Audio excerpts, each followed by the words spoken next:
I'm Rob Skinner, and this is the Rob Skinner Podcast. Today I'm talking with Tom and Kelly Brown. They lead a church in Marietta, Georgia, which is in the Atlanta area.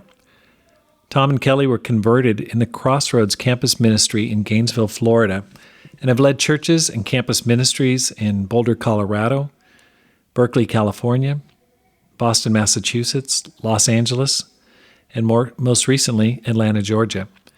They share their ministry journey and how they've grown their church in Atlanta from 177 to over 1,100 disciples, and their campus ministry from less than 20 disciples to 220 disciples. All this and more on the Rob Skinner Podcast.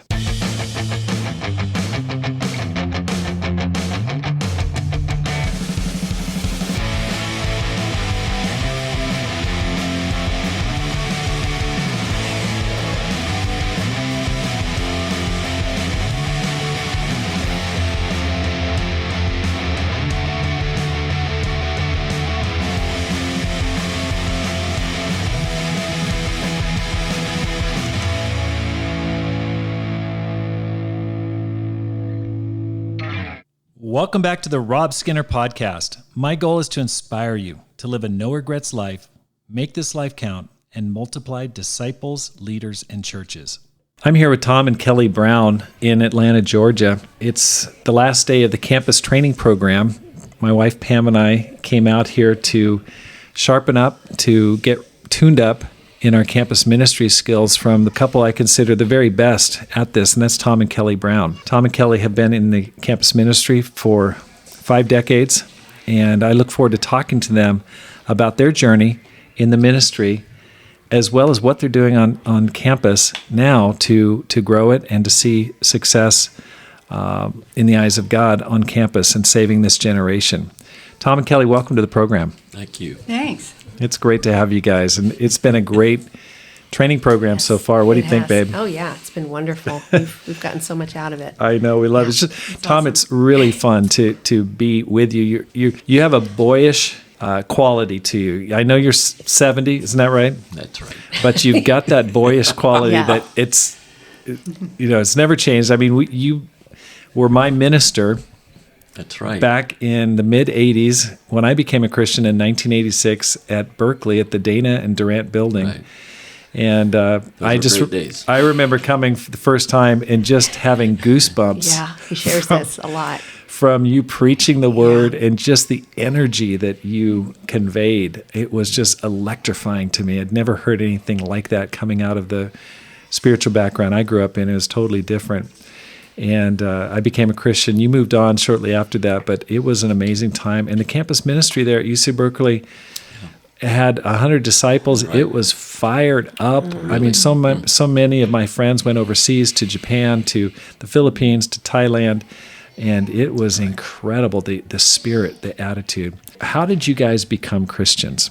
I grew up in Jacksonville, Florida, and always had a goal and a dream to be a Florida Gator.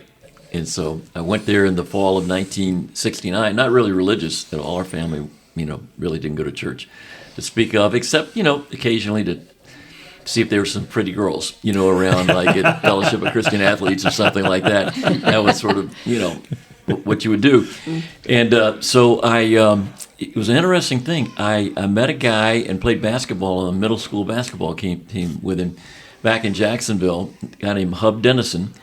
And he was sort of a good kid, and through high school kind of had a different circle. That I was sort of wild and crazy, sort of person. And but I was looking for a roommate, and it ended up finding him. He didn't have a roommate scheduled in Trustler Hall at University of Florida, so we became roommates. And then he became a disciple over the summer. And so here I'm coming to University of Florida. It was ranked number 1 by Playboy magazine, it's a number 1 party school. And I come in and, okay, let's go rush fraternity. And he's inviting me to church. And so that wasn't threatening to me at that point because church was sort of innocuous, right? As I mentioned before. And so I went to him. It was a 14th Street Church of Christ, small little church, about maybe 100, 120 people. And it was... It was nice. It was sweet. It just wasn't what I was looking for, and I never went back. Never went back until the day after I was baptized. And but Hub Dennison decided to start a soul talk in our room at 10 o'clock on Thursday night. And so I was a captive audience, and Bruce Williams, who, if you know Bruce, is like persistent, and he will not give up. He gets his claws in you. And so he would try to come fish me out of the study room while I had an English book and a Sports Illustrated hidden underneath, to try to make him think I was studying. But I went to, and so it was the very first time I really read the Bible. And met Jesus, and I'm sitting here with my peers, and they're talking about Jesus Christ being real, and I started reading the Bible, and that's what started moving, in my heart, and I didn't really want to become a disciple. The lifestyle was way not what I wanted. I remember talking to Chuck Lucas, who was our campus minister there, and talking with him about my fears about doing this, and I thought that, this would be really great when I'm 30. Okay, and I can kind of get everything out of my system. And he said, "How do you know you're going to be alive at 30?" I said, "That's fair." And then I said, "But if I become a Christian, will I be able to play tennis every day?" He said, "No problem. Do that and share your faith." And I said, "Well, I'm afraid I'm going to have to go into the ministries." "Oh, of course not." And anyway, that's another story that I'm sure we'll get into. And so it was after my first final exam. I did cheat, by the way, during that final exam, with little handwritten notes, that I had. And I went back feeling a little guilty, went back to my room, and then I talked to Hub. We'd have late night conversations. I could always talk around him, and it made me feel better about myself. And so, but that night he was wiped out after that first final. And so I was laying in bed. It was 12 o'clock, and then 1 o'clock, and then it was 2 o'clock. And I kept thinking about, what my life was like. It was clear Jesus was the guy. If you're going to follow anybody, it's got to be him. He is the hero. It's just a matter of when you're going to do it. And then it was so obvious to me, this is a purpose in life. This is if you really believe this answers everything. It gives you something to get up in the morning, work hard about. And so I was thinking about what will my life be in a year if I don't become a Christian? It actually would be even better. I'd be in this fraternity. I'd be a little cooler, a little older, all of that, okay? And then I go, 2 years from now, okay, still looking pretty good. 5 years from now, wow. 10 years from now, wow, I'll be in my career. I'll be in a country club or playing tennis every day or golf or what. It sounds good. What about 50 years from now? And I thought, whoa, I'll probably be dead in 50 years. And it just hit me that I got to do this. I can't keep putting this off. And I called Chuck Lucas about 3:30 in the morning. And I said, "Chuck, I'm ready to become a Christian," because we did see in the Bible, the book of Acts, they got baptized right when they made that decision. That's and so he said, "That sounds great. Let's meet in the morning and we'll talk about it." I said, No. I don't think we can meet in the morning. We need to do this now. Wow. Because I'm not sure I'll be there, in the morning. And so I got my best clothes. I bought a new sweater, that summer. I got my best clothes on and went to the church building. And I'd never seen a baptism. They had these little white robes you were going to put on. And I was like, no, I'm really not going to do that. I picked these clothes out specially, okay, because the whole idea was that when you follow Jesus, you give up everything. And so I had my wallet in my pocket, my shoes on, all my clothes on, and at 4:30 in the morning, old Bruce Williams, came and, joined us, a couple of people, and I got baptized into Christ at 4 a.m. that morning, December 5th, 1969. Wow. And, earlier that year, it was one small step for man and one giant leap for mankind. Oh, my gosh. But for me, it was the leap of all leaps, the leap of faith to follow Jesus, to become a Christian. And I can always look back on that. I never have any doubts about that initial decision. However, as we all know, being a disciple is a matter of taking up the cross daily, on a daily basis. And some days I've done great at that and others not so great.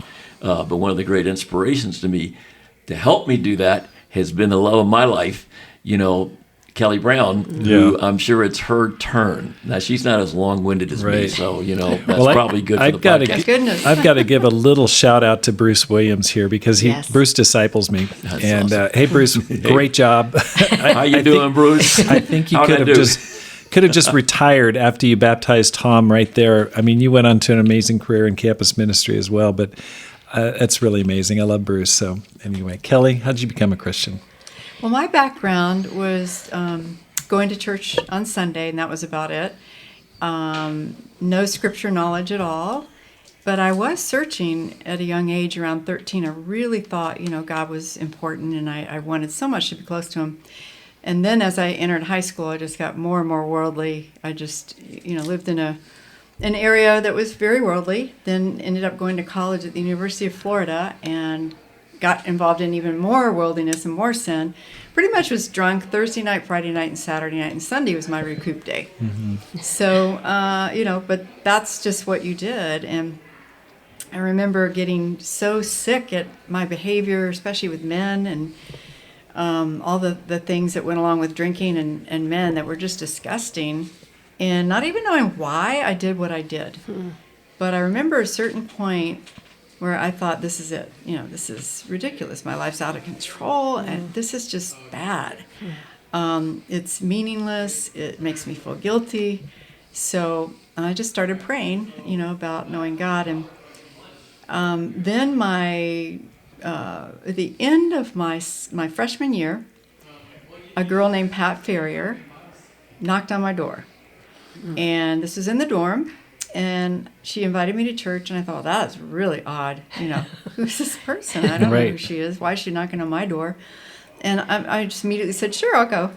But then she goes, great, I'll come get you the next morning. So she came by that next morning, and I heard the knock on the door, and I had just gotten up, and I was by the door, and I just froze and started to put, should I get in the closet? Should I, put one leg in the closet? And because I thought she might open the door and come in. But she left, and I'm like, great. So I went out and sunbathed and, took my book I was studying on a towel.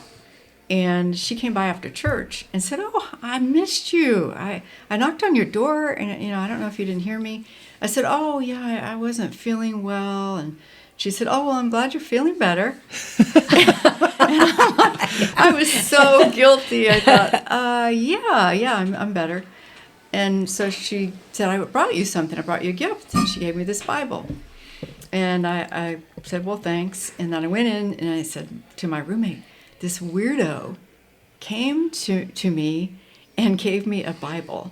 How crazy is that? And so I threw it in the garbage. Wow. And then I felt really guilty. I thought, no, I could get struck by lightning or something, so I'm going to get the Bible back out. But, I wasn't really open. But I was still thinking about God off and on. And then that summer, I really started praying to God. And then that fall, we ended up pledging sororities, and I pledged Kappa Delta.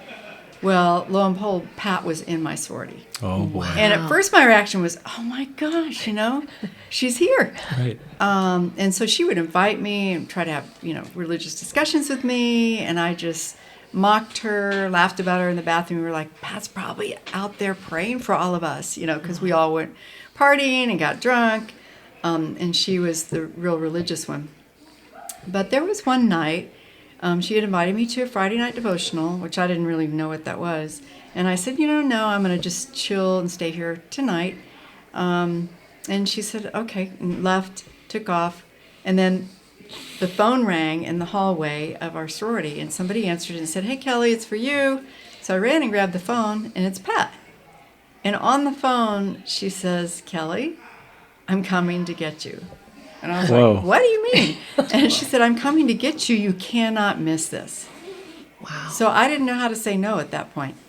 And she came, she got me, she took me to the Friday night devotional, and there was a small group sitting in a circle, and everyone was singing, and everyone had Bibles, and they seemed to know the scriptures and turn to scriptures and read them and encourage each other. And I cried through the entire devotional. Wow. So I finally felt like, wow, I get why she was bugging me so much.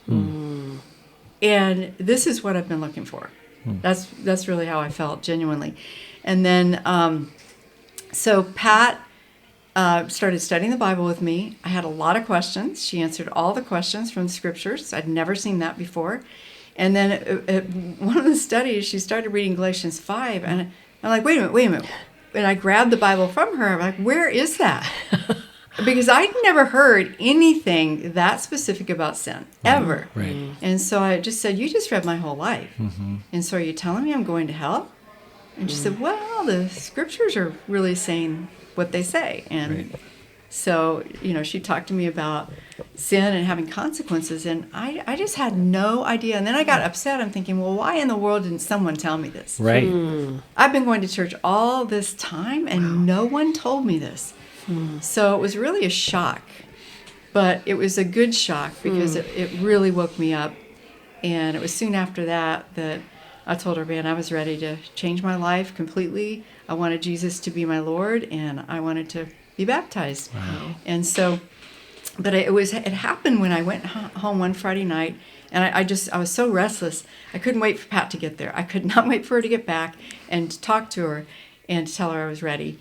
But she came in late. I don't know where she was, but she came in. I waited up, and I told her I was ready, and we called Chuck Lucas. So I was baptized about 1 a.m. in the morning. And I actually woke my roommate up and said, guess what?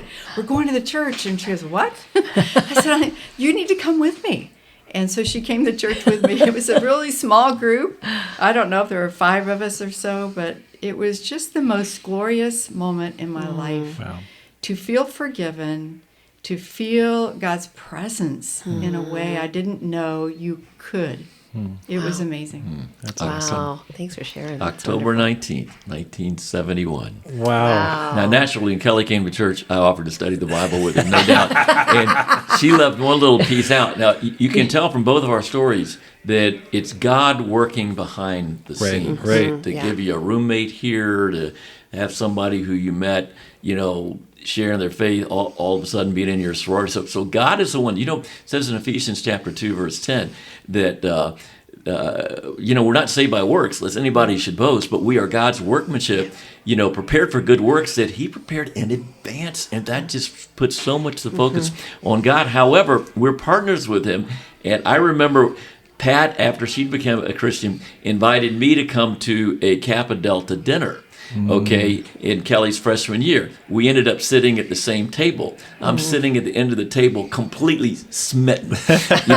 Oh my goodness. And we have a conversation. It turns out that her cousin in Jacksonville had gone out on dates with my brother. They were both the presidents of student councils, at different rival high schools. And so but Kelly is a freshman. She's dating a guy who drives a Porsche who's graduated already, living in Miami. And after that dinner, I'm saying, Pat, you need to get that girl to church. You need to be a fisher of men. You need to keep and I would ask her, that. seriously, every few weeks, so how's Kelly? You don't give up on her, Right. And so needless to say, I was very, very happy. That's and right after she was baptized, one of the brothers said, so Tom, so are you going to ask Kelly out on a date? And I said, no, I want to give her plenty of time to grow spiritually. So I waited a week, and the next week I invited her out, on a date. And so God is gracious to me. That's amazing. But really, it's God is the one who is at work. And then we're partners, And then it's amazing if we just allow Him to lead us. That, as we all know around this table, you have lifetime relationships. That's right. That mean so much to you and to your children and your grandchildren and throughout the generations. That's amazing. Yeah. That's a great story. I love that. What year did you guys get married? 1975. Okay. Wow. So 46 years ago. Kelly and I have been married 46 years In a row. that's awesome. And there were moments where that was maybe a little bit in doubt, but that's the 90s, and we're not talking about that decade now. That's right. So, you showed us some pictures of you guys from college days, early days. Yeah. You guys both have like movie star good looks. You must have been quite a couple there on campus. That's well, I know I don't want. Well, at least one of us definitely, they photoshopped me pretty good. But I did have better hair than I do now. Yeah. So let's talk a little bit about Gainesville. Gainesville is the kind of the fountain of campus ministry. It's where our movement really took off. What made it unique? What made it explosive? What was going on there that when you look back, you go, that was really amazing? Yeah. Well, one of the things, again, God moves in different ways in different decades. There's no doubt about it. And when we look at our church history and you think about the explosiveness in different places around the world, Russia, for example, Moscow is that church. Well, God had planned that out, and things were set up for that to happen. And back at that time in the late 60s, if you guys remember, maybe you're too young to totally remember, but you can watch the documentaries on it. It was a time of real social unrest. It was a time of the sexual revolution. I mean, things have not been the same since that. Right. I mean, a radical change in. We were just kind of on the front end of that. Women's lib, civil rights, black power. Anti-war riots and demonstrations. I mean, and then that mantra, don't trust anybody over 30, if you remember that. There was a real generational divide. I remember, in my dorm my sophomore year over in Buckman A, Murphy Hall, complex, actually tanks going down the road right next to our dorms, quelling, riots, and they were streaking. I mean, people literally ran naked across the campus frequently. I mean, it was craziness, okay? And so, but there was, I think a lot of people looking for, and they found it in a lot of different areas, in drugs and sexual, all kind of, experimentation. And, I think it was a wonderful time to open up the Bible, for people who never, like myself, or even Kelly, who'd gone to church, and to really see the true inspirational, revolutionary, if you want to call it, the one who had the answers for all of this craziness in the world. So that was an interesting period. I think also. Kelly and I thank God all the time that we went to the University of Florida, because the leaders there, the two elders, Richard Whitehead and Rogers Bartley, were supportive of a brand new campus evangelism program in the Churches of Christ. There were a couple of pilot projects, one in Lubbock and one in Gainesville, and they hired a young minister, Chuck Lucas, and Chuck had that vision to have Bible studies. We called them soul talks back then. We call them small group Bible studies right now, or life talks or something.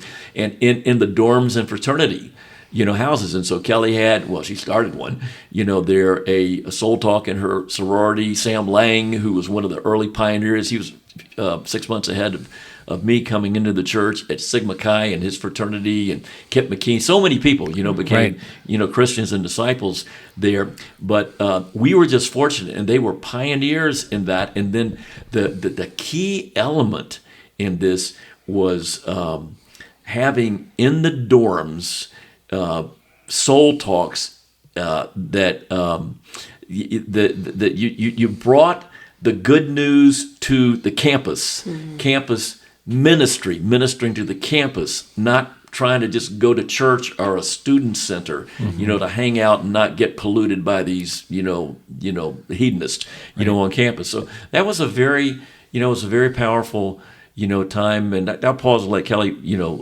say some things about that. But it truly was a vision to bring the good news and to bring church to campus, okay, and make that a part of your your lives. And it was a very profound time, and it was also a time where people were looking. They were. I think this generation now kind of like, oh, I got Google, I got social media, I got this, that, and the other, and maybe I'll figure it out on my own. And that it was a little different period. The other thing is, and we'll probably get to this later, because in many ways in that era, campus ministry was a little easier in one sense, because the dormitories were open. Now they're very much security after a whole lot of things, 911 and other things, and it was a very open environment. There it's not as much. Right now it's a little bit more. It still can happen, okay, but it was wide open. I mean, you were in and out of any dorm, or nobody asked any questions, and so it was easy to get with people and follow up with people and have a great time. And we weren't competing a lot. We had three TV stations, so it's not like you're competing a lot with a lot of entertainment there either. Right. Yeah, I agree that people were questioning their own religious history, their just religious authority, our religious organizations, any kind of authority was being questioned. But I feel like I always grew up with a lot of questions, but no one ever took the time to answer them. And I think what Soul Talks did for me is they helped people get answers to a lot of their questions, because everybody has them, but there aren't a lot of opportunities where the questions can be asked. Right. Or like, I don't understand that scripture, or you can learn how to apply the scriptures. I didn't even know what that would look like or be like. And so that's what a Soul Talk was for, was to, in a short amount of time, to stimulate that thinking and to help people realize they do have questions that can be answered. So I thought it was really incredibly effective. It wasn't just a Bible study where you could go through the Gospel of John or go through a specific book, but they were topical usually. And so we tried to make them very relatable topics that you knew would maybe pull people in. Maybe Jesus's view on women, or, Jesus's relationships with the disciples and what that was like. Because I mean, so many people, when I began studying the Bible with them, I realized they just did not know the scriptures. And so if you ask them a question, like, so where would you find that in the Bible? I know that's what you believe, but where would you find that in the Bible? They usually couldn't answer you. But I know it's in there somewhere. I go, great, well, let's look for it. And so, it's amazing how basic biblical teachings just weren't known. And so it was exciting, I think, that taking the scriptures, like Tom talked about, taking the gospel, the good news, to people was so important, and letting them, again, fielding their questions, but giving them a real foundation to start building on. And then I loved the fact that we were really in a situation in Gainesville where Sam Lang would pull a group of Bible Talk leaders together, and each one would have a chance to lead one of those discussions, just like you would in your dorm or your sorority or fraternity. And then, you would get some critique, and it would help you go, oh my gosh, that's a better answer, or that's a better way to handle that question that came up. But it really equipped us to feel like we could field some questions and help people come to a knowledge of the truth and repent. That's awesome. So if I can add something on that, Rob. Sure. The elders and the minister there, Chuck Lucas, and then Sam Lang, when he became the campus minister, they didn't try to entertain us. I mean, we entertained ourselves just fine. Brothers football, we had great times and parties. But church was not. Church was about preaching Jesus is Lord, very strongly, and that the only true Christians are those who not only believe in Christ, are active in a church, but that follow Him, right, and have given up everything to follow Him. Right. And so that was preached in a powerful way, and in a way stronger than generally today. I think sometimes we can pull back, from that. It's not popular. It wasn't popular then. We were like, the University of Florida newspaper is called The Alligator, and so they had this big, front page article once that said there are the two fates that one cannot escape at the University of Florida. One is being run over by a bicycle. The second is being approached by a soul talker. And it wasn't a complimentary article, okay? And then eventually, after the Jim Jones, if anybody knows what I'm referring to, cult thing, then people wanted to throw around cult, and parents got scared and whatever and all that kind of thing. But it was very strong and committed, preaching, and we practiced Acts 2 Christianity. And sometimes people are a little blown away, but like our general schedule as a campus student, okay, is that we had Sunday morning Bible school, okay, before church, and this elder, Richard Whitehead, with this booming voice would just go straight into the scripture, the Beatitudes, something like that. He had a favorite verse that I'll mention a little bit later on. And then we had church service.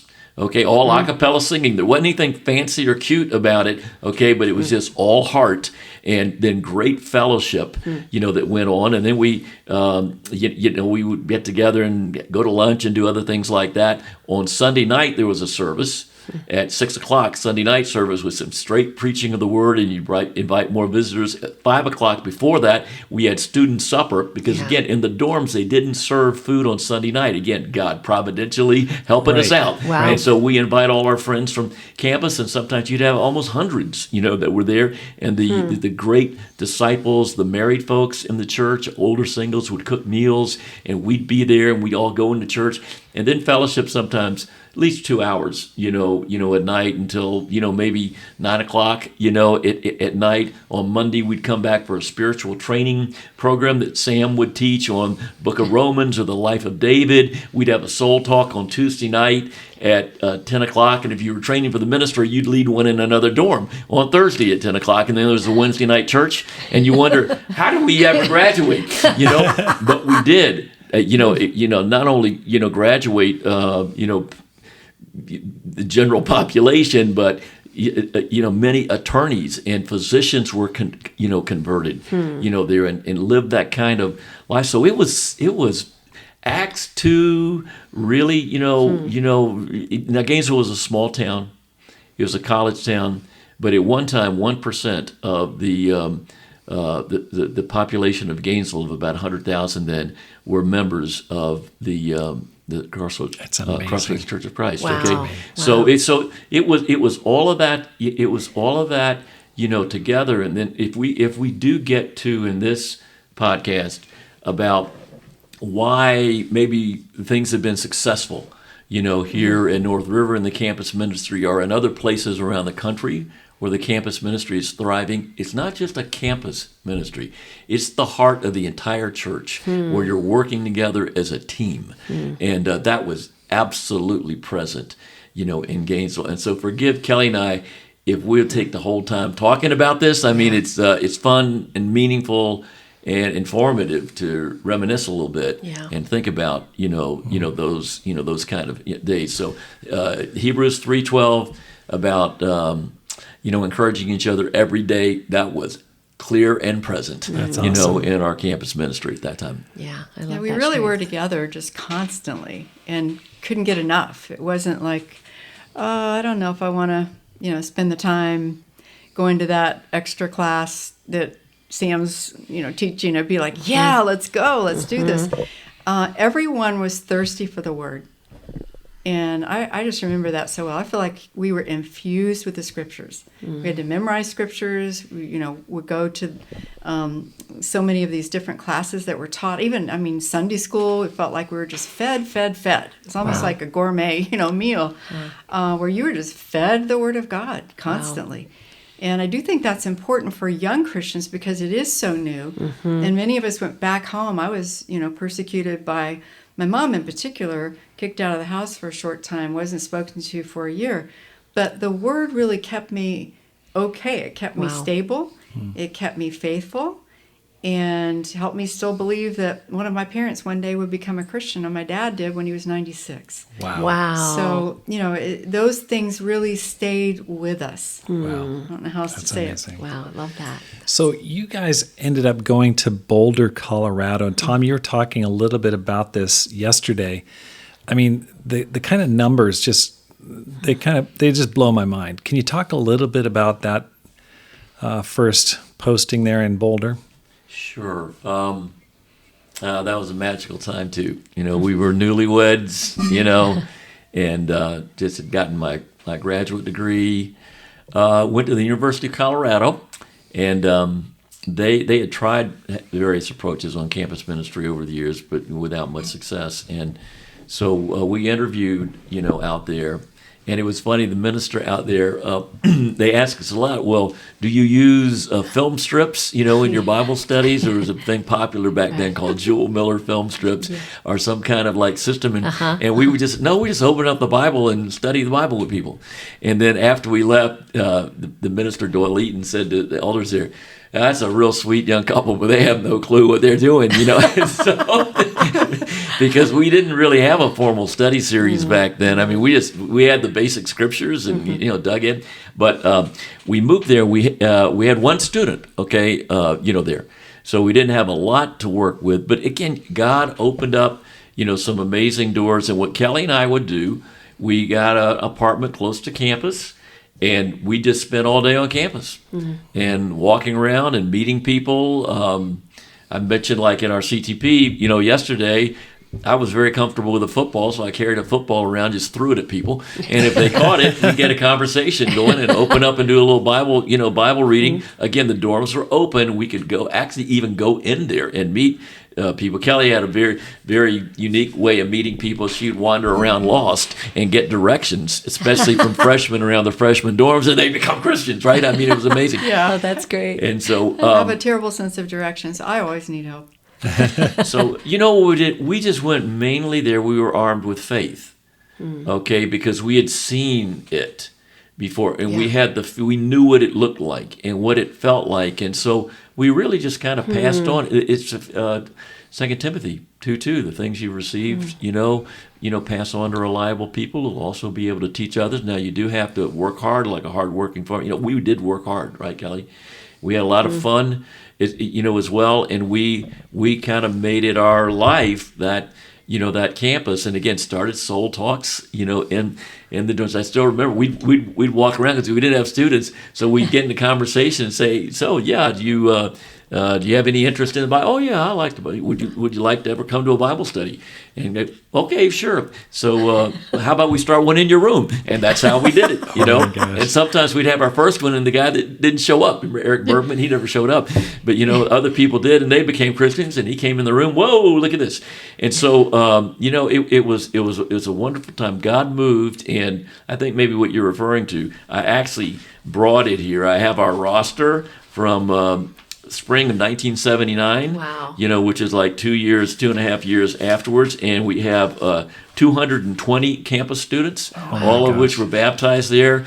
90 women, amen. Of course, wow. 130 brothers, amen. Wow. And it was seriously, in a way that we did it, we just trained Bible talk leaders, and we had 12 really excellent women Bible talk leaders that Kelly, worked with and trained, and then also 12 guys, and they were in the different dorms, and a couple of people become Christians in each one of those. In fall of 1978, 50 students were baptized that one fall. Wow. 40 of them were in the dorms, and but it wasn't just in Boulder. I also happen to have, as Kelly jokes with me about the things that I keep, the campus ministry statistics from 1978. Wow. And where places like Ohio State University had 98 students baptized in the 1978-79 school year, where Bruce was in Tallahassee. I think there were like 106 baptisms. In Gainesville, 177 students were baptized. Wow. There scores of places. University of Maryland, University of Arizona, LSU, over 40 baptisms. University of Southern Colorado, in a little place called Pueblo that nobody even has heard about. Right. 71 students were baptized, including one of our deacons here, Brian Hawkins, who's in the College Hall of Fame, Wrestling Hall of Fame. Just to give a little bit of tidbit. But it was power. Eastern Illinois, where Kip was at that time, 126 students baptized. Of course, I was so happy because we had 136 because we were a little young and competitive back then. But he zoomed past us when he went to Boston, no doubt. But all kind of joking aside, it was again God was moving. Now, one of the reasons is our churches, most of our church leaders, they were young. Okay, they weren't leading big churches or planting churches in other countries and that sort of thing. And then as time went on, of course, we went into the major cities and into other countries and planting churches. And the focus got a little bit more off on campus ministry, but it was very, very focused. At that time, we were all trained well. And then there were other places, of course, like Chicago, where Roger Lamb and Marty Fuqua eventually went, and in Boston, obviously, with the great things that happened, there. And so God was great. God was powerful. And we've seen him do it other times, and we believe he's going to do it again, and even more powerfully. Right. Wow. So why'd you go to Berkeley? I mean, you've got this incredible campus ministry at Boulder. I mean, I'm glad you did. Yeah. Really awesome. I mean, but you only had 100 college students there at UC Berkeley. I mean, only. But I thought it was the pinnacle when I became a Christian as 100. Now I hear about Boulder, I go, oh my gosh, it's amazing. What brought you to Berkeley? You want me to go first? Yeah. Yeah, actually, Kelly and I had this dream after we'd been in Colorado and seen what God was doing there to help plant a new church and a campus ministry in LA. And to work at UCLA and USC, et cetera. And we actually sent interns there on some of the summers. We sent interns to Los Angeles and Tom and Denise Snyder to Berkeley. And the door was just not open in Los Angeles. And so Berkeley and the whole San Francisco Bay Area, Tom and Denise were hired in a small little church, there in Berkeley. I had about 60 members, and he started the campus ministry there. And then we came a year or so later and actually came with a team from Boulder with 2 or 3 interns, and we got support from some people in Texas that believed in what we had done in Boulder and wanted to see that happen in Berkeley. If you remember, we actually had campus ministries not just at Berkeley, but at San Francisco State and at Stanford and at several other Hayward State universities there. So it was we actually went there to get a little bit closer to getting to LA. I see. Okay, so it was a stepping stone to get to LA. Yeah. And it was a wonderful time. God moved, and you remember. Oh, it was magical. I mean, I just remember people becoming Christians all the time. It seemed almost automatic, and your preaching was powerful. Tom Snyder was right there, right before I became a Christian. Then Doug Beatty took over. That's right. And the campus ministry, but it's amazing how many Asians were becoming Christians. God was preparing the way for Asian missions, in the late 80s, but awesome time. Okay, so let's just fast forward a little bit. How'd you get here? How'd you get to Georgia? You want to go first? We were invited to come and speak a number of times. They didn't have a minister here for a while. And so they would have different people come in, and we had relationships with some of the people that were here, and of course enjoyed coming because we loved them and wanted to help out in any way that we could. And so they just kept inviting us a number of times, and finally they began approaching us, asking if we would consider coming, being their minister. I think they talked to a number of other options for that, but nothing was panning out. And so our first reaction, honestly, was no. We're happy where we are. I actually told Bruce Williams, if you ask me to move anywhere, I will fall away. So I am staying here forever. And I am dying in this home. I am never moving again. I'm sure some people can relate to that. But no, I didn't have a real desire to go anywhere. But as we came, we got to know people a little bit more. And we were talking to the elders one night after we had come one time, and we just said, so what is your plan B if we don't come?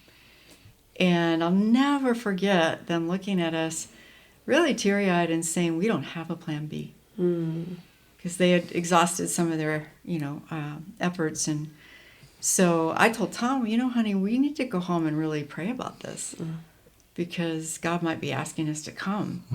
And so about every other day would be like, no, there's no way. We're not going there now. That just is not the best thing. And then the next day would be like, I think we really need to go. And so it was very confusing. I was torn inside about it. And it took about a month to decide that we were going to go. And probably it was one of the hardest decisions to leave Bruce and Robin of any decision I can remember making in a long, long time. And leaving, our home that we had been with. We'd probably been in Orange County the longest of anywhere. Wow. So that was really tough. It was a really, really hard decision. Yeah, you sort of have to back up a little bit to fully get the context because from Berkeley to 2006 here in Atlanta, that's a long time, 30 years. And right. so there's a lot that happened there, including some wonderful years in Boston, eventually being able to plant the church, in Los Angeles. But then, me not doing well spiritually. We tried to be very open about this, over the years. Our marriage struggled mainly because of me not dealing with purity, decisively in my life. We ended up having to get out of the ministry. And that was a rough time. And then, had a tough decade, in the 90s. I was in the secular world, the business world, did well because discipling really helps you in whatever you're doing, and just building back our faith in our marriage. And we were out in LA because that's where the people that we felt like could help us the most, Bruce and Robin Williams, who discipled us and loved us and helped us a great deal for a decade while we were out of the ministry, the Bairds, so many people. When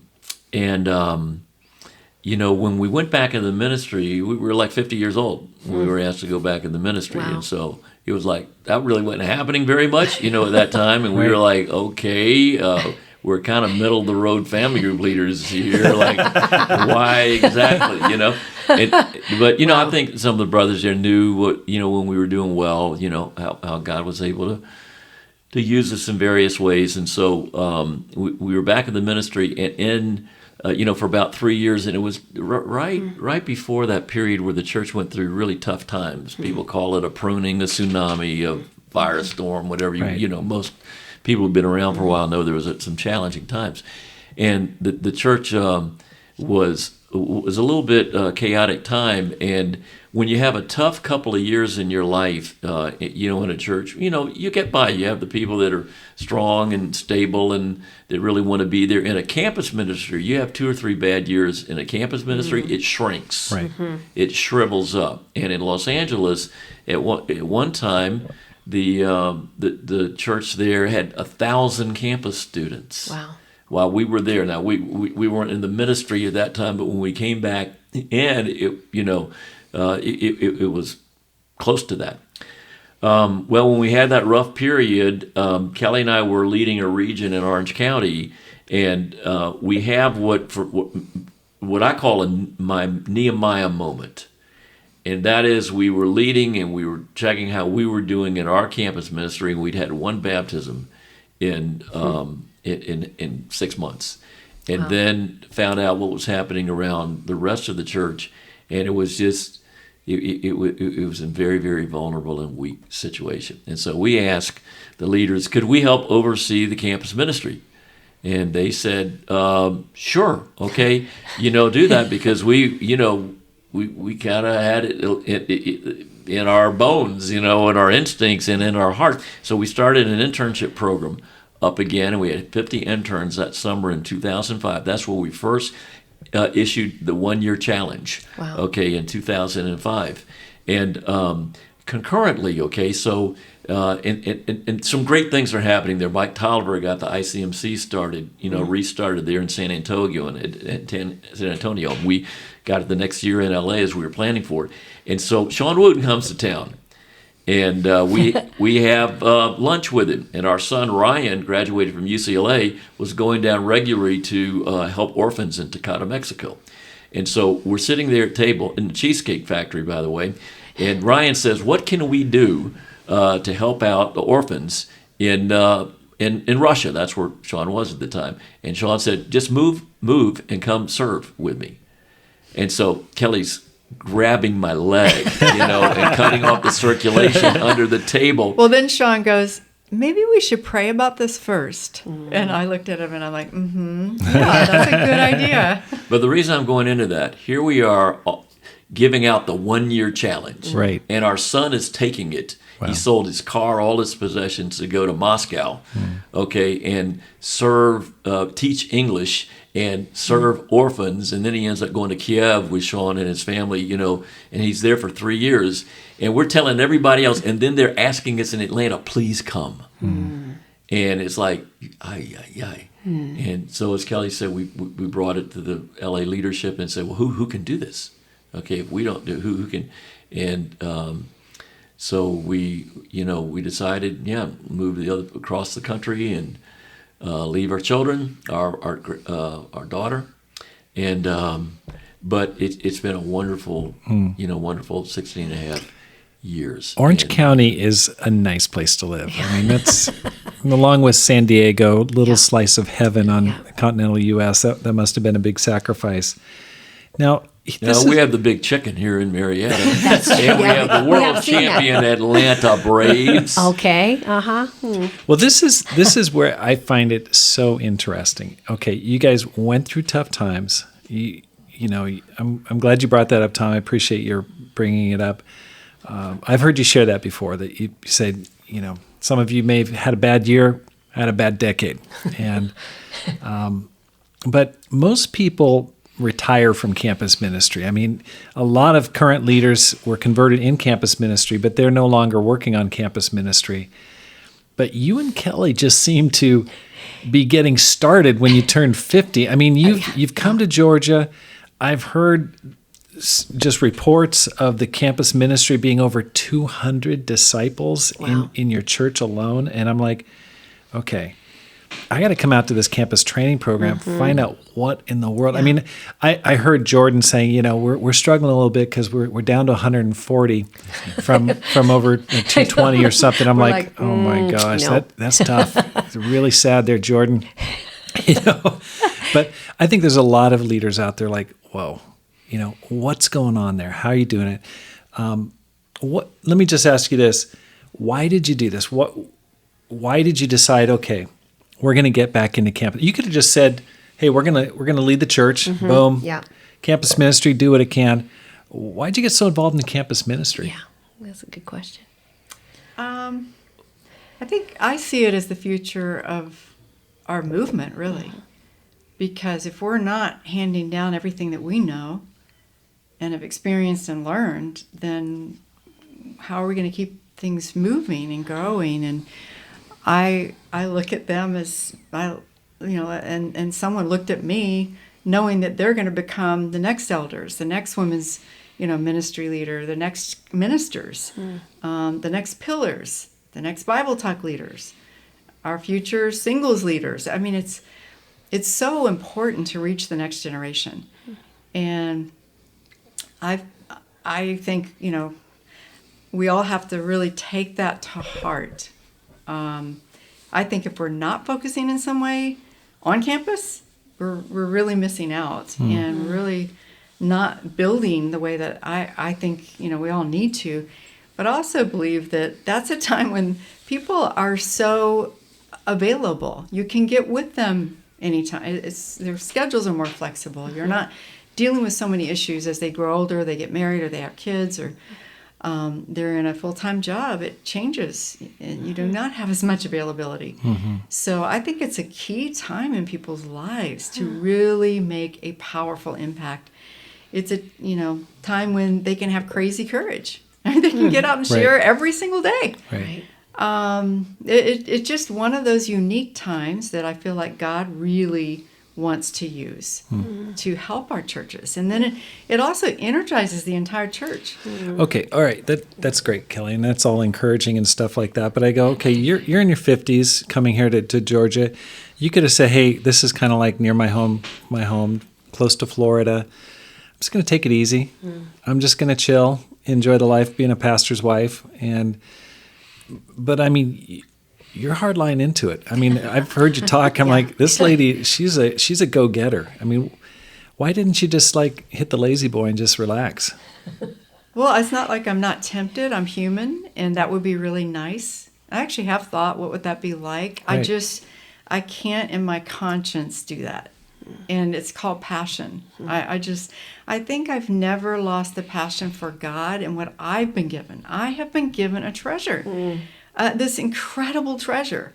And to just sort of set it aside and not treasure my salvation and treasure training up young people and giving them everything I can. And that doesn't mean I'm going to have to, limit myself some ways because I am getting older. It doesn't mean that. Right. But it means I'm going to do everything within my power to influence as many young people as I can, because I do believe they are the future of our churches. And I care about God's kingdom. It's not just I'm building up my church. Right. I'm building up the kingdom. We want to not just, develop strong leaders here. We want to send them out and help other churches. How about you, Love Tom? that.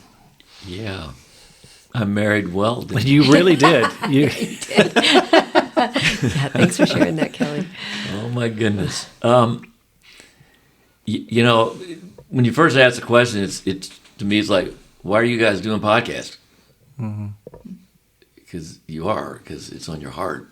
God put it in your heart, and you're halfway good at it, right? You guys are really good at it.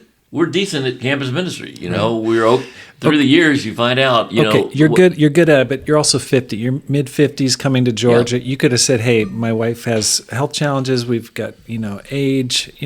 We're just gonna let somebody else take care of it." Yeah. Well, on the strategic side, okay, since we do, all four of us around this table, we love the kingdom. We love the church. We believe in it.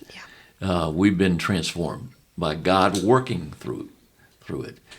And, strategically, you just look over the leaders in our churches and where did they become Christians? Right. The large majority of them, and at this point it's in campus. Right. That's there. When we just were on Monday in France at the European Missions Society board meeting, and I asked that group there, when did you guys become Christians? Not going to surprise you, is it? Almost all of them in their campus years. We had our Atlanta ministers meeting here 2 days ago, and along with some of our Southeast leaders, I asked the same question in a little devotional right after our CTP session. When did you become a disciple? There you go again. Right. Campus years certainly under 25. So strategically, and the thing that I've noticed through the years, if your campus ministry dips below about 10% of your membership, in my opinion, and what I've noticed, that a little warning light needs to go off. Right. Okay, and if it gets lower than that, thriving, powerful churches have up to 20%, campus students, and on the mission field even more, because that's where you're going to get, your Kingdom Kid teachers, people who work with your middle school ministry, with your high school, ministry. They're going to get married and have, and get jobs and become, the next generation. And so strategically, it just makes a ton of sense. Now, one of the challenges, I think, because we're all parents, and as you get older, you naturally are drawn toward the Kingdom Kids ministry and the marriage youth and family ministry. Your kids are there, of course. It's a natural thing, and so I think a lot of times we, with the beauty of doing that and the importance of doing that, because it is a challenge. It's always been a challenge with the second generation in any movement in the Bible. You see it all the way through. Right. The kids, they grew up with it. It's different. Right. Okay. Their experience, is different. And so I think that, so strategically for us, because we love the church, we know how important it is. And it does take some level of sacrifice. I'll give you an example. I think the beauty at North River is a team environment. Okay. And I illustrated it in this way. When we came here, 3 of the 4 elders were baptized in the campus ministry. 2 of them in Gainesville, where, we were, the other in South Florida. And so they understood it, okay? And when we came to, and then North River, as it came together, didn't have any campus students. And then they were able to, from, another church here in Atlanta, have some 15, 20 campus kids come over here, and because we were going to get a campus ministry focus here at North River. And it was, but let me see the best way to put that. I'm gonna branch out from North River. The men and women who were converted in campus ministry and understand the power and the significance of it as they're older. If you're 50, if you're 70, if you're 45, whatever, in your church, you have to get together and expect we have to have a great ministry aimed at campus age students. Not Right. everybody's in a campus setting, Right. okay? And Right. we're not trying to say campus ministry is more important than teaching or Right. elders or youth Right. and family. Not saying that at all in any way, or hope worldwide at all. But it's a vital piece of church growth and church, strategic plan, So, but I think it is important. We've been fortunate here at North River to have many people, elders, deacons, small group leaders who are also converted in campus ministry and understand it.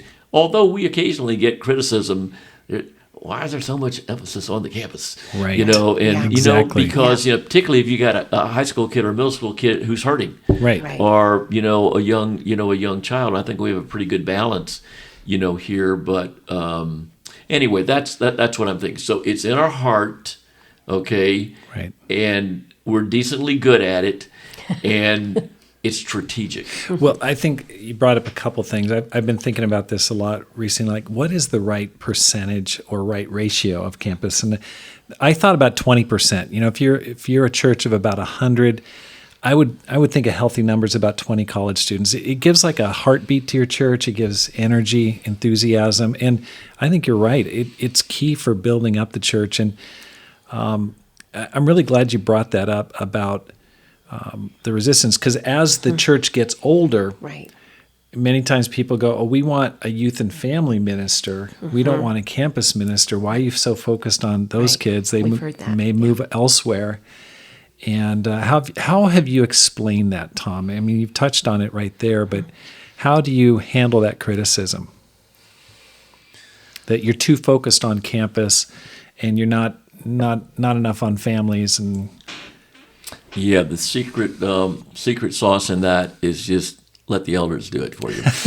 Let them talk to people. And be sensitive and to listen and be able to talk about it. Because many times it's not, I think many times it's coming more, from someone who's hurting, has some, Right. something going on in their life that's challenging, maybe with their kids or with and not just your kids in middle school or high school. It could be your kids who are 28 years old, and they're kind of, struggling a little bit.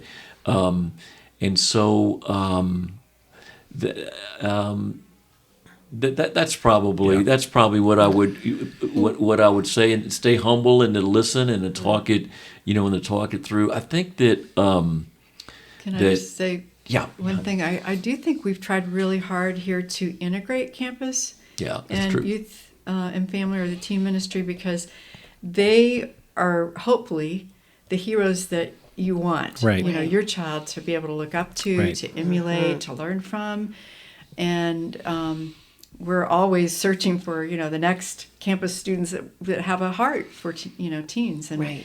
can embrace them and wrap their arms around them. And I think families really do appreciate that. Some families are a little bit more initiative in that, and we have to help them, know that youth and family can't meet all your Right. child's needs. Right. But with the parents, we try to also work with them alongside of the teen leaders. Right. And I think that's been a nice thing to see. It really helped a lot of these teens that are struggling, and they are coming up against so many more intense temptations, things that are confusing than we ever had to deal with. Oh my so gosh, I really yeah. get it when parents are concerned. Absolutely. I think they should be, and I think we want to keep that in mind. Right. So- Great point. you guys came here. The church was what size when you arrived?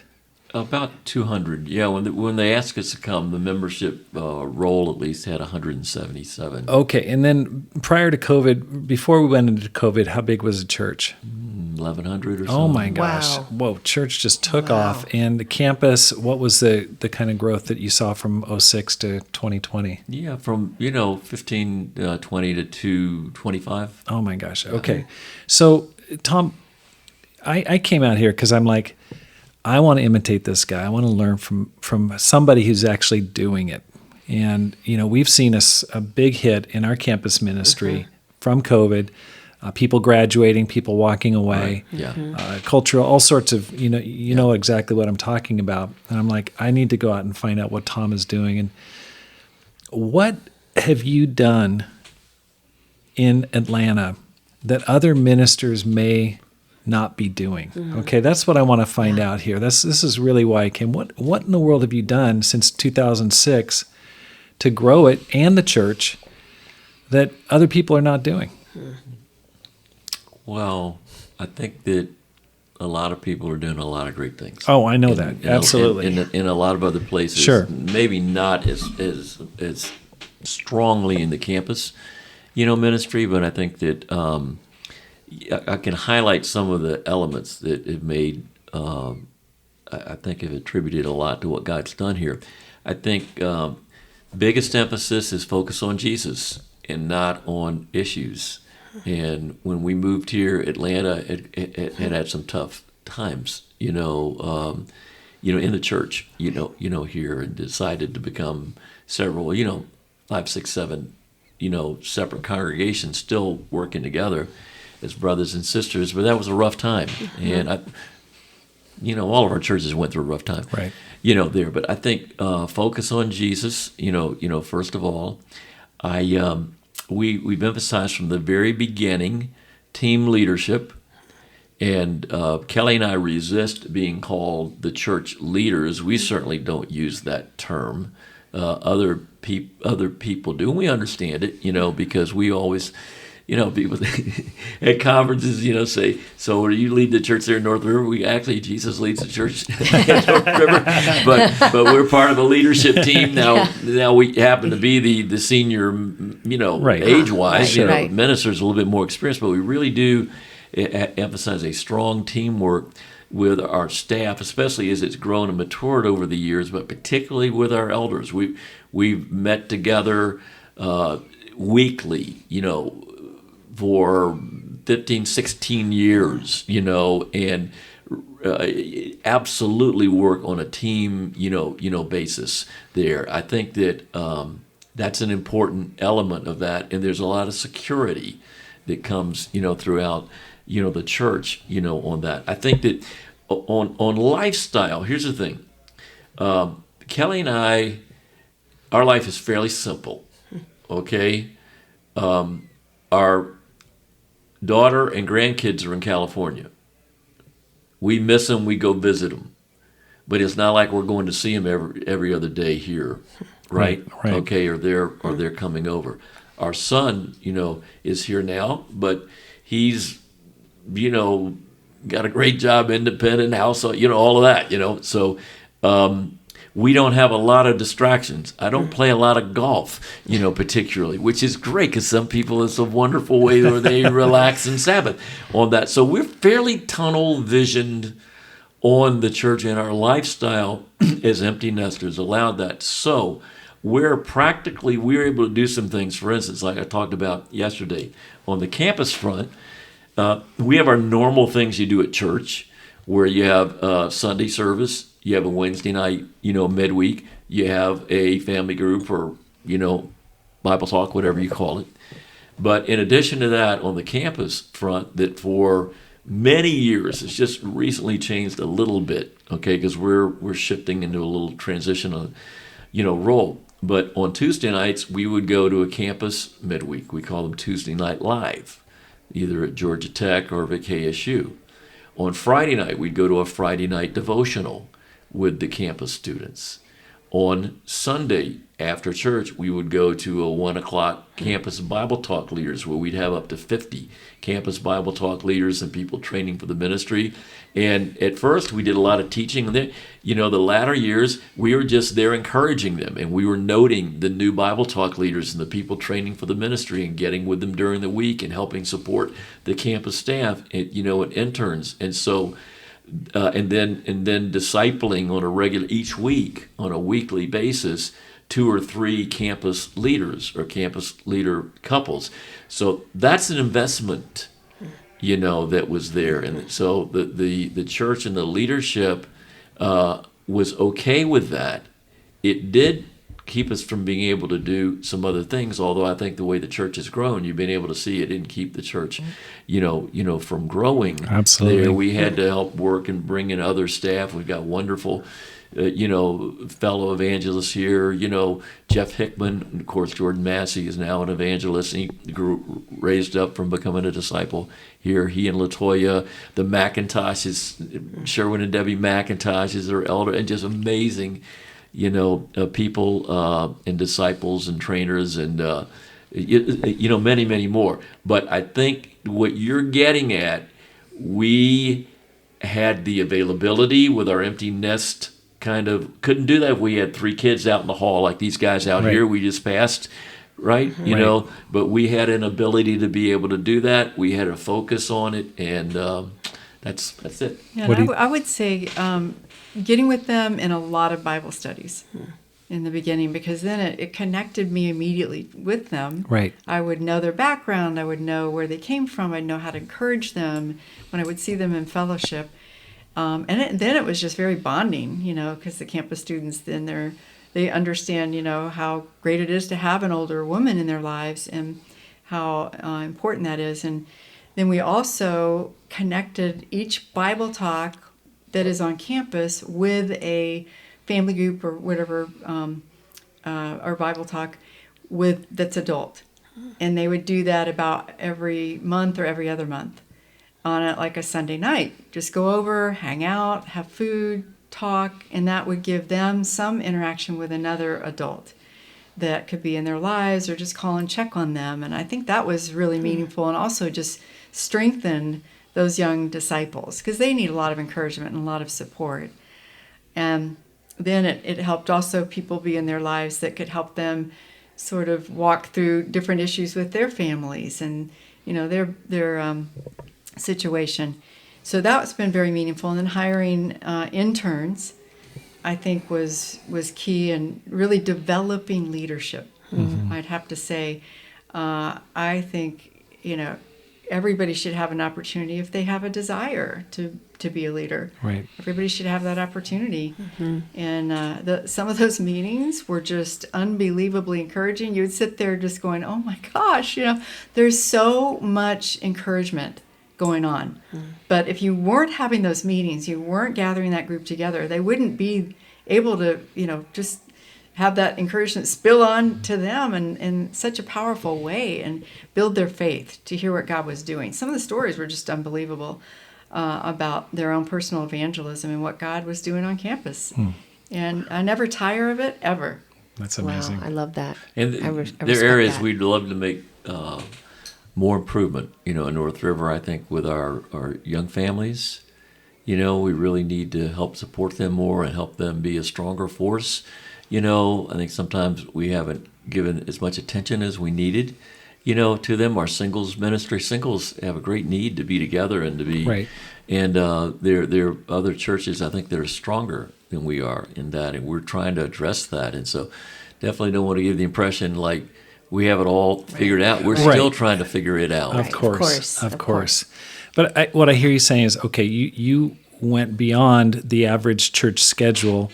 You were focused. It was an advantage that your kids were adults, so you could concentrate on the area that you wanted to. Tuesday nights, Tuesday Night Live. I heard that. I heard you saying something like TNL. TNL. I'm like, what in the world is that? TNL? Can you give us a quick? Sure. It's just a campus midweek on a college campus. Okay. That the campus students lead. And if you have a campus minister intern, or they're there, and it's great. It's right on campus. You share your faith and grab people to come, spend time. And it's always energetic, and it gives the students a chance to be able to lead. And it's probably for us the greatest evangelistic, where we have the greatest number of visitors. Come to that because it's right on their on their campus. Got it. Okay, so COVID's over, moving out of it. Double fingers crossed here. A lot of the campus ministries that I've talked to, campuses are depleted to say the least. Yeah. Numbers have gone down. There's discouragement. There's feelings like, oh my gosh, where do we go from here? I'd like to know from you guys, what advice would you give to either a campus leader, small church leader, to get their campus ministry growing after COVID? Let's just imagine they're a small town somewhere, 60,000. You've got a campus of 6 kids or something, or 3 kids, and you're like, where do I even start? What should I do? Okay. I'll go first. Sure.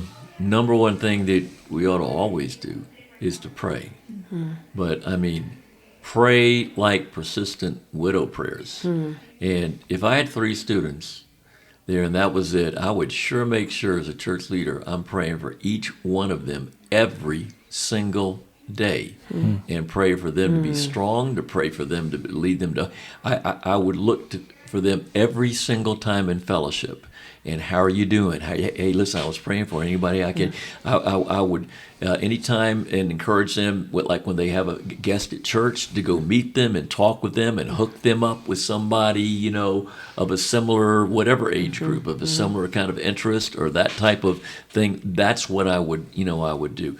I would try to get with them on a regular basis and then get them with other people that had great campus experiences, because not everybody was converted in campus, right, but the people who were, they get it, they understand, they know the lingo, they know how they're comfortable, with it. I'm lost on a musical stage or something, or worship ministry. I know I'm going to trip over something and break stuff. I don't know the people who have that experience, and to know that's something that you can do, and then grab together the people in your church who understand and believe in campus ministry and have that experience, and get together and pray and talk. Maybe you can raise a little bit of money and be able to add an intern. Go to things, make a commitment to get to things like CTP or in Orlando with the ICMC, or go to the closest church that has a growing, thriving campus ministry and get your students connected with them. And that's one of the nice things about CTP. Right. In a smaller campus ministry, they can be here and be with this larger group of 150 and get that fellowship and that encouragement. Those are some beginning things. That's great. But you cannot get beyond prayer, because sometimes we say, I'm praying about it. Well, we pray about it once a week or something, but instead of really being focused, prayers like if you had a child in the hospital, prayers, or what, I really believe in that. Well, you shared about that yesterday, that you go before you preach, you walk through the aisles at church and pray for the people. You know where they sit typically. You pray through the roster. I recently did a podcast with another church leader who does the very same thing, Kai Foster. He's really into prayer. That's great. And it inspires me. Absolutely. Kelly, what would you do? I think I agree with what Tom is saying, but I also believe that we've got to infuse faith in people, because it's all about just believing. You're not seeing it right now. It's not happening. You're sharing your faith, but nobody responds. But you still believe. You still believe that God is with you. You still believe that God has you on a mission, and that you're there for a reason. And I think whoever is the leader of that campus needs to continue to instill faith. And that's pretty big to me, because there are going to be times of discouragement. Right. I remember praying for 10 women baptisms. I'd prayed for that every single year. And we one time thought we were really close to having it and had 0 baptisms. And I thought, what is going on here? And so we had to go back to the drawing board and just not give up. It's just about not giving up. And something is going to happen at some point. If you're sharing your faith enough, there's somebody on that campus that needs to hear what you have to say. That's right. We have what the world needs. Right. And we can't ever forget that. Right. Well said. So, can I make another thought on that? Please do. People have asked Kelly and I, like through the years, like, what was similar to some of the things we talked about here? What was it, back in those early days? And, was it in the water? Was it in the air? Was it something you're smoking? I mean, what's going on here? Pam, people ask you the same thing about the Boston days. I mean, amazing times, and certainly the times in the Philippines and in the, Russia and Kiev, and with you in San Francisco. That's right. And I've answered it in various ways. I've even done talks about it, Right. you know, and given certain points.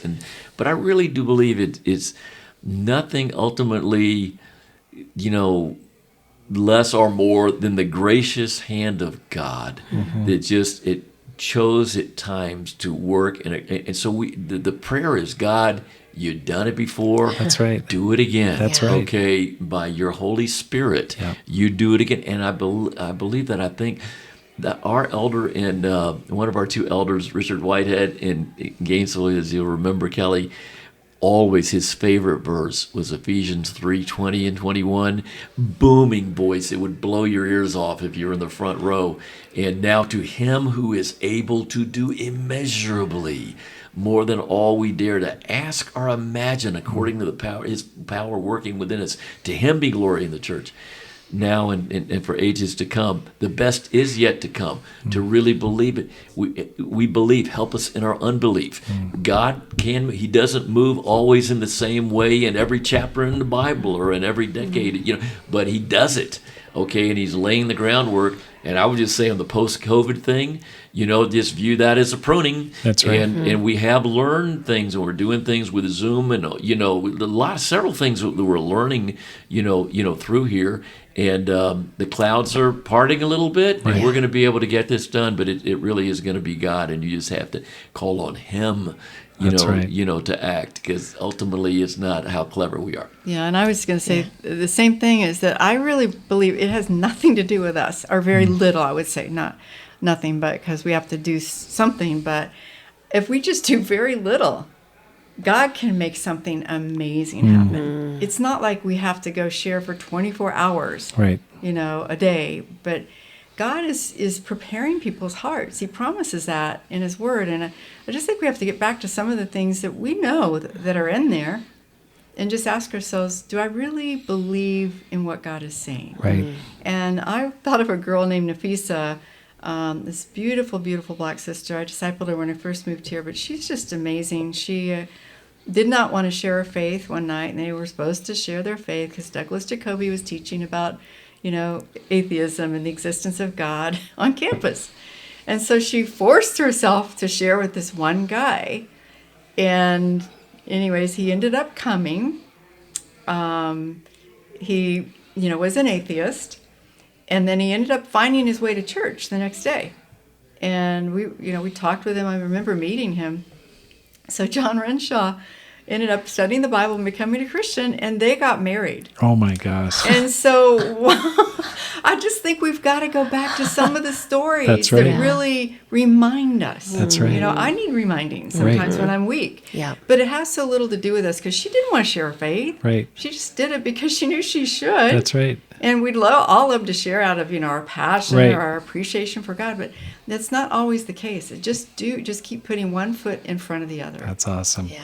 Well It's said. been really awesome to see so many young people, young adults here, eager to learn how to spread the gospel on campus in their lives. There was a ministry training class as a ministry for me. A lot of people thinking about whether they want to do ministry as a profession. What advice would you give to that type of a person who wants to make this life count, who wants to live a no regrets life? I mean, I look at your lives and I go, the thing that I respect about both of you, there's a lot of different things, is one, you've overcome difficulties and without bitterness, you're moving forward, and you're being used by God at every stage of your life. In your 20s, cranking on campus. In your 60s, cranking a church, cranking on campus. I go, that's the way I want to live. I want to make this life count. I don't want to slow down.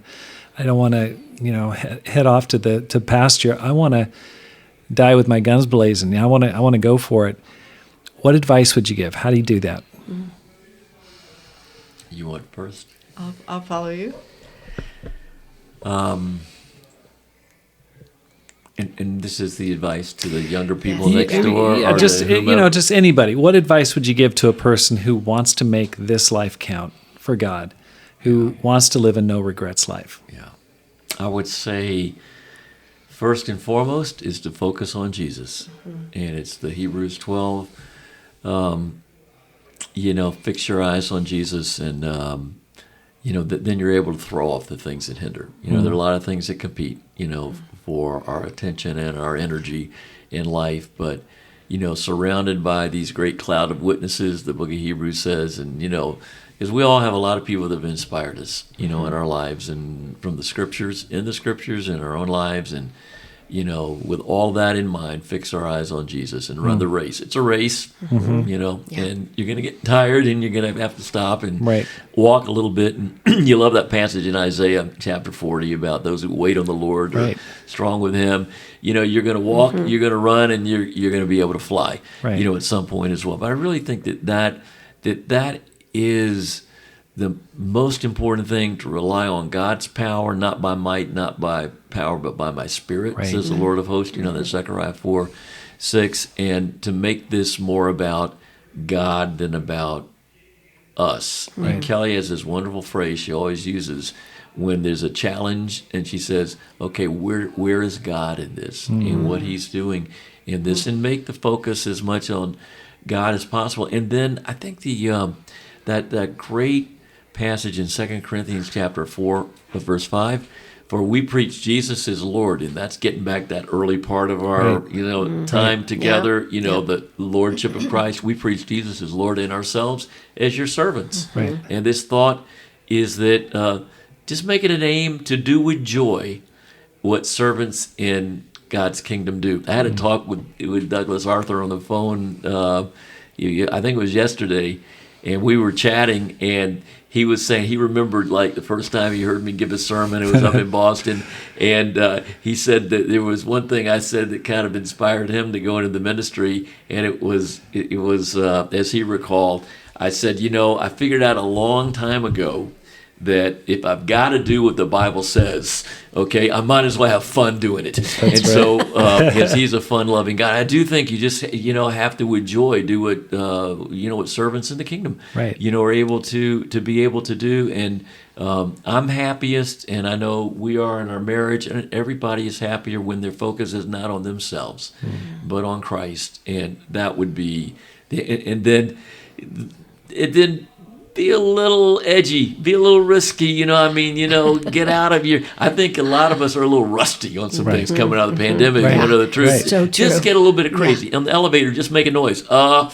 you got to say something and just get going, okay? Shake the rust off. I feel the same way. I don't want to go out quietly. I really don't. I want to go out with a bang. And I think God's love is loud. It's clear. It's obvious. It's not subtle. And I don't want to be subtle about loving God. I really don't. I think of the passage in Luke that talks about he who is forgiven much loves much. He's forgiven little loves little. And I just think, I've always felt this since I was a young Christian, that why me?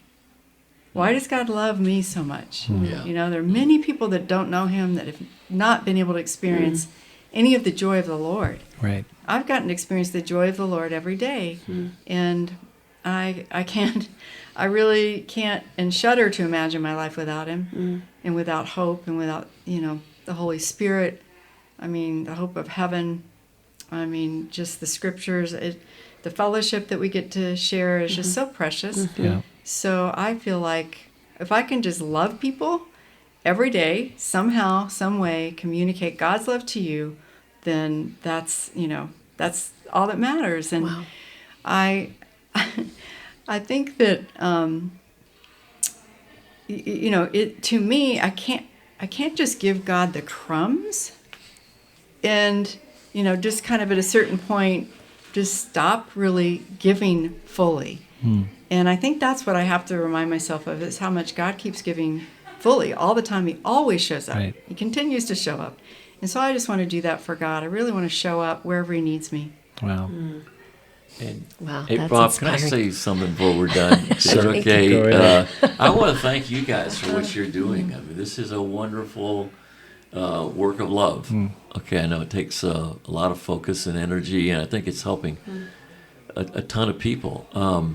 And I don't know how I could go through this conversation without thanking God and anybody who happens to hear this for all of the brothers and sisters, through the years. Right. It's been decades that have been committed, particularly in this discussion we've had about campus ministry, that have poured their lives out. And many of their children now are serving, in that same way. Right. And people that have gone on before, like Wyndham Shaw, Right. Yeah. and like Scott Green, and of course, Gloria, and Right. Bob. So many people that have served, and so many people that. And so, if anybody's listening, you guys, that we've been working together for so many Yeah. years. Thank you. It's made a big impact, and I know Kelly and I want to thank all of the brave campus soldiers, brothers and Right. sisters that are in the full-time ministry and those interns, because there are not enough of them, and that's what we're hoping to do, to inspire in Yes, programs we like need this, to have more. more and more people to have that vision. But I'm very, very grateful, and it's such a fantastic band of brothers and sisters, Yeah. and such a wonderful heritage we have. Tom and Kelly, thank you so much. It's been a great retreat, the Yes, campus training thank you. program here, and all the best to you guys going forward. Thank you for the inspiration and the example, and we just pray God continues to bless you guys. Yeah. Thank you. It's been a real joy to be here, learn from you guys. Pleasure. Thank you so much for joining the Rob Skinner podcast. If you're enjoying this podcast, please hit the subscribe button and let your friends know about it and how to find it. Because my goal is to inspire you to make this life count, live a no regrets life, and multiply disciples, leaders, and churches.